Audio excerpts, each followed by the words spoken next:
जय श्री गणेश।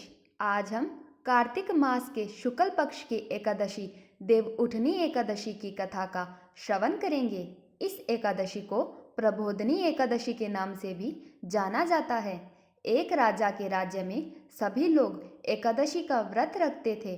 प्रजा तथा नौकर चाकरों से लेकर पशुओं तक को एकादशी के दिन अन्न नहीं दिया जाता था। एक दिन किसी दूसरे राज्य का एक व्यक्ति राजा के पास आकर बोला, महाराज कृपा कर कर आप मुझे नौकरी पर रख लें। तब राजा ने उसे नौकरी पर रख लिया, किंतु उसके सामने एक शर्त रखी कि तुम्हें एकादशी के दिन अन्न नहीं मिलेगा। उस समय उस व्यक्ति ने हाँ कर ली, किंतु जब एकादशी का दिन आया और उसे फल आहार का सामान दिया गया तो वह राजा के सामने जाकर गिड़गिड़ाने लगा और कहने लगा, महाराज इससे मेरा पेट नहीं भरेगा, मैं भूखा ही मर जाऊंगा, मुझे अन्न दे दीजिए। राजा ने उसे शर्त की बात याद दिलाई, किंतु वह फिर भी अन्न छोड़ने के लिए राजी नहीं हुआ। तब राजा ने उसे आटा दाल चावल आदि दे दिए। वह नित्य की तरह नदी पर पहुंचा और स्नान कर कर भोजन पकाने लगा। जब भोजन बन गया तो वह भगवान को बुलाने लगा, आओ भगवान भोजन तैयार है। उसके बुलाने पर पीतांबर धारण किए हुए भगवान चतुर्भुज रूप में आ पहुँचे तथा प्रेम से उसके साथ भोजन करने लगे।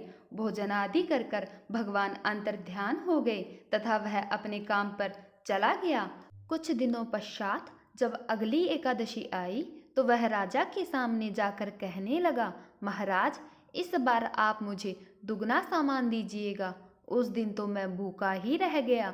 राजा ने जब इसका कारण पूछा तो उसने बताया कि मेरे साथ भगवान भी खाते हैं, इसलिए हम दोनों के लिए यह सामान पूरा नहीं होता। यह बात सुनकर राजा को बड़ा ही आश्चर्य हुआ और वह बोला कि मैं नहीं मान सकता कि भगवान तुम्हारे साथ खाते हैं। मैं तो इतने व्रत उपवास रखता हूँ, पूजा करता हूँ, फिर भी भगवान ने मुझे कभी दर्शन नहीं दिए और तुम कहते हो कि भगवान तुम्हारे साथ बैठकर भोजन करते हैं। राजा की बात सुनकर वह व्यक्ति बोला, महाराज यदि आपको विश्वास नहीं हो तो साथ चलकर देख लीजिए। राजा एक पेड़ के पीछे छुपकर बैठ गए। उस व्यक्ति ने भोजन बनाया तथा शाम तक भगवान को पुकारता रहा, किंतु भगवान फिर भी नहीं आए।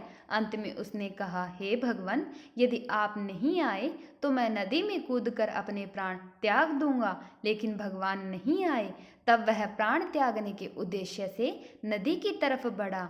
प्राण त्यागने का उसका दृढ़ इरादा जानकर भगवान शीघ्र ही उसके सामने प्रकट हो गए और उसे रोक लिया।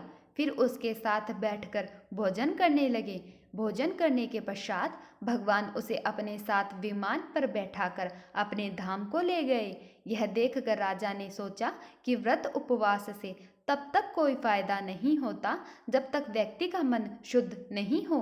इससे राजा को ज्ञान मिला। वह भी अब मन से व्रत उपवास करने लगा और अंत में स्वर्ग को प्राप्त हुआ। बोलो भगवान श्री हरि की जय।